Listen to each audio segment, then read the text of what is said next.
Hi friends, तो हम आज बात करने वाले खेसारी लाल यादव जी के सबसे ज़बरदस्त सॉन्ग के बारे में, जो कि फुल वीडियो सॉन्ग आज सुबह में ही रिलीज हुआ है। कुछ दिन पहले इसका ऑडियो सॉन्ग रिलीज हुआ था, जिस सॉन्ग का नाम था बुनिया, और इसे गाए थे खेसारी लाल यादव जी और शिल्पी राज।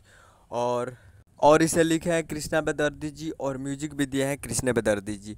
तो ये web music Bhojpuri YouTube channel पे आज सुबह में रिलीज हो गया है, जो कि आपको स्क्रीन के ऊपर दिखाई दे रहा है। 4/5/2022 को सुबह 6 बजे बुनिया song release on way music Bhojpuri YouTube channel, जिसे गायक है साहिल अली यादव जी और शिल्पी राज। तो वे म्यूजिक भोजपुरी यूट्यूब चैनल पे फुल वीडियो सॉन्ग रिलीज हुआ है। तो जाइए और जाकर वे म्यूजिक भोजपुरी यूट्यूब चैनल पे इस सॉन्ग को जाकर सुन सकते हैं। उम्मीद कर रहा हूँ वीडियो अच्छा लगा होगा, तो हमारे चैनल को सब्सक्राइब करके बेल आइकन प्रेस कर दीजिए, ताकि इससे कि साहिल अली यादव जी के लेटेस्ट न्यूज लाते रहें। तो जाइए और वे म्यूजिक भोजपुरी यूट्यूब चैनल पे इस सॉन्ग को फुल वीडियो में जाकर सुन सकते हैं। तो जाइए और प्यार दीजिए।